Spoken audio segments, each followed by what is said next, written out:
What's up, Global Family? Kamusta po? Welcome sa ating YouTube channel. Today, we are going to talk about relationships. At ngayong araw na ito, pag-uusapan po natin ang 5 sa pinaka-frequently asked question pagdating po sa relationship. Without further ado, here's the first question. Pastor, okay lang po ba na ako ay makipag-relationship sa unbeliever? Alam niyo po, ang Biblia is very clear to us in 2 Corinthians chapter 6, verse 14. Sabi po ng Biblia, do not be unequally yoked with unbelievers. So kung tatanungin po natin, Pastor, allowed po ba na ako ay makipag-relationship sa unbeliever? Mas maganda sigurong tanungin natin, Pastor, ito bang lalaking ito o babaeng ito? Saan ba nila ako dadalhin? Because alam nyo, ang dalawang tao, kapag magkaiba yung Lord na kanilang sinusundan, ang tension po is inevitable. Maaaring ang inyong pagmamahalan ay makakasurvive, pero siguradong ang pananampalataya natin ang magiging casualty. Kailangan po nating ma-remind na sa dating o pakikipagrelasyon, hindi lang po ito puro attraction. Ito po ay patungkol din sa ating alignment.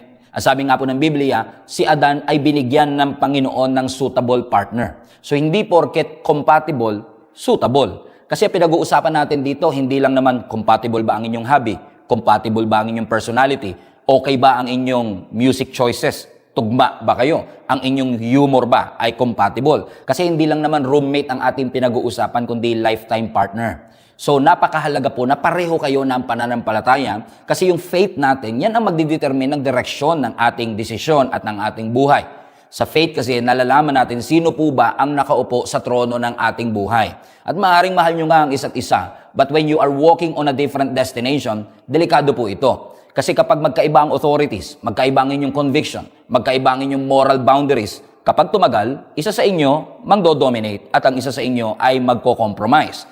Ako naniniwala that life revolves around the relationship. Ibig sabihin, you are affected by the relationships in your life, you are shaped by the relationships in your life, and you are formed by the relationships in your life. Pwedeng sasabihin ng iba, what if, Pastor, sinasabi nila na naniniwala sila sa Panginoon pero parang hindi ko makita sa buhay nila na talagang Christian sila. Kaya nga ako lagi ko sinasabi, para malaman mo kung talagang Kristiyano ang isang tao, tanungin mo ang kanyang Jesus story. Wala kasing naging Kristiyano walang Jesus story.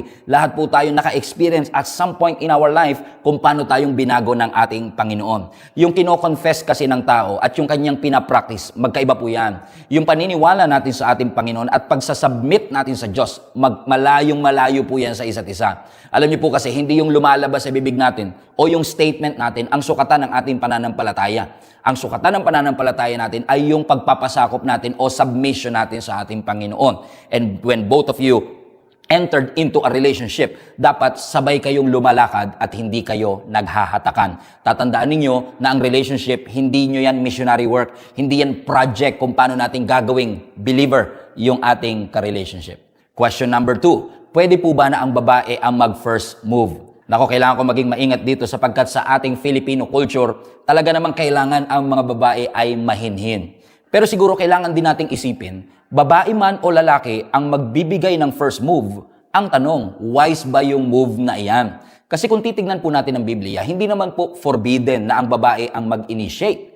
Pero klaro po sa Biblia na dapat tama ang posture at tama po ang motive. For example, sa Biblia, sa story po ni Boaz and Ruth, makikita po natin na si Ruth ang unang nag-approach kay Boaz.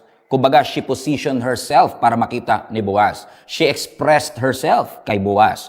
Pero kailangan klaro din na hindi si Ruth ang naghabol kay Boaz. Hindi niya pressure si Boaz at lalong-lalo na hindi sineduce ni Ruth itong si Boaz. Kumbaga, si Boaz pa rin ang nag-pursue dito kay Ruth. Kumbaga, si Ruth ang nag-open ng conversation, pero si Boaz na lalaki pa rin ang nag-pursue sa kanya. Kumbaga, binigyan lang ng clarity ni Ruth siguro yung kanyang intensyon, pero si Boaz pa rin ang nag-pursue. Kaya nga, sa nakikita natin, wala pong masama na tayo ay mag-initiate kasi may mga lalaki talagang minsan parang torpe, pero tatandaan ninyo, magkaiba yung torpe sa uninterested.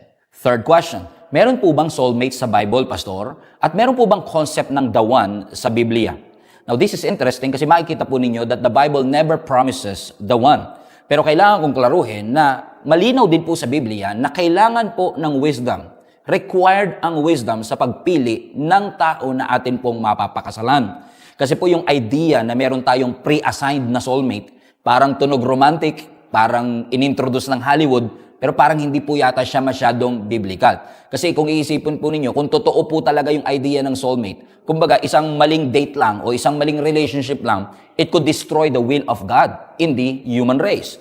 Isang missed call, isang missed message could cancel our destiny. In fact, pag-iisipin nyo, parang may danger pa nga yung tinatawag na the one. Kasi minsan, yung ating pakiramdam, yung ating emosyon na it feels right, parang siya talaga yung ibinigay ng Panginoon. Kaya minsan, parang ini-ignore natin yung mga red flags na Diyos din naman ang nagpapakita nito. Pastor, paano mo i-explain yung kay Adam and Eve na parang si Eve ang the one nitong si Adan? Totoo naman, parang kung iisipin mo, parang si Eva nga naman talaga ang the one ni Adan, pero may iba pa ba siyang choice? Talagang nag-iisa lang naman itong si Eva. Kumbaga, parang meron kasi tayong concept na kapag nakita ko at nakarelasyon ko itong the one na ibinigay ng Panginoon sa akin, I will live a happily ever after. Pero alam niyo, ang wisdom na tinuturo ng Panginoon sa atin, dapat kung sino man yung tao na ating papakasalan, find somebody that will support your calling, find somebody that will be connected to your assignment. Dapat meron kayong shared faith. Dapat meron kayong shared direction. And most importantly, dapat merong shared commitment. Huwag ka nang hanap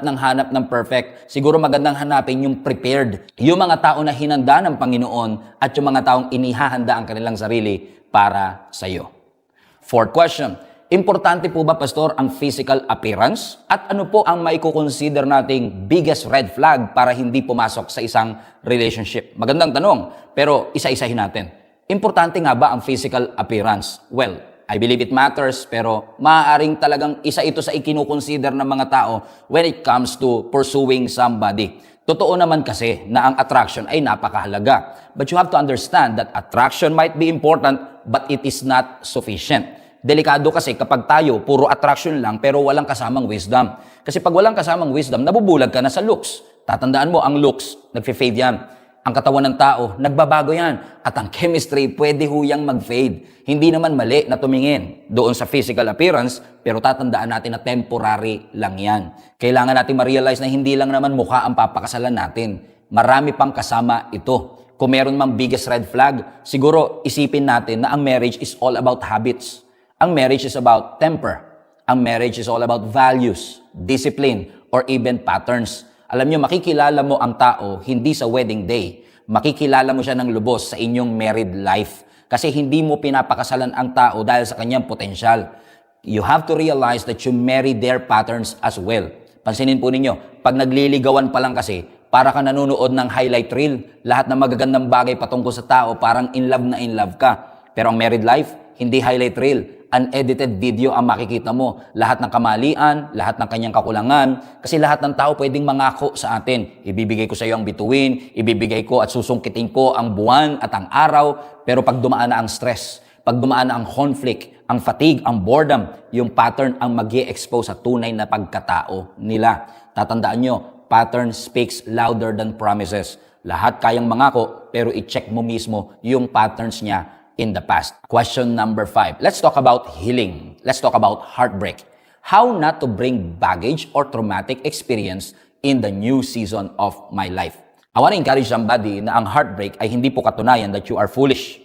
In fact, kapag na broken heart ang isang tao, yan ay katunayan na nagmahal ka. Yan ay katunayan na umasa ka. Yan ay katunayan na nag-invest ka. Obviously, ang heartbreak, masakit po talaga yan. But I want to encourage somebody today that you do not allow the heartbreak, the pain to ruin your future. Kapag kasi nakakarinig ako ng pare-pareho silang lahat, wala ka na talaga mapagkakatiwalaan sa panahong ito. Hindi na talaga ako mag-open uli. That's your pain talking. Pero ano ba sabi ng Biblia? Sabi ng Proverbs chapter 4 verse 23, guard your heart. Hindi naman sinabi ng Biblia, close your heart. Hindi sinabi ng Biblia, lock your heart forever. Hindi sinabi ng Biblia, harden your heart. Masakit siya, but if you think about it, because of that heartbreak, it reshapes your expectation. Nagbago ang expectation mo, pwedeng bumaba ang expectation mo, o mas naging realistic ang ating expectation. Alam nyo, kapag tayo ay gumagaling sa mga heartbreak, hindi naman ibig sabihin nito na nakakalimutan na natin yung mga natutunan natin throughout that journey. Ang healing, hindi siya amnesia, pero ang healing, freedom. Kapag ka ikaw ay lumaya, you will stop bringing the old wounds into the new season of your life. So if you feel brokenhearted today, come to the Lord because the Bible says that God heals the brokenhearted. Hindi ka gagaling by pretending. Gagaling ka lang if you will allow God to mend your broken heart. If you need more wisdom about this subject, I want to encourage you to buy my first book, Baggage Analysis. Available po sa Shopee. Ilalagay ko po ang link in the description para po makapag-avail kayo sa inyong sarili at para sa inyong mga kaibigan. And for our last question, ang tawag po natin dito ay trentahin problems. Pastor, how can I wait and not be passive? How can I maximize this singleness season in my life? Because apparently, ang loneliness ay totoong experience sa mga single. Now, I just want to clarify a lot of myth in singleness. First of all, singleness is more than just a waiting season. Ang singleness, hindi po yan time ng incompleteness natin until marriage. Ang singleness, hindi siya deficiency. Ang singleness, hindi siya season ng lack. Ang singleness is actually a season of stewardship. In fact, in the scripture, napakarami pong Bible heroes ang single at nanatiling single. Si Jeremiah, single. Si Daniel, single. Si Nehemiah, single. Si Elijah, Elisha, were single.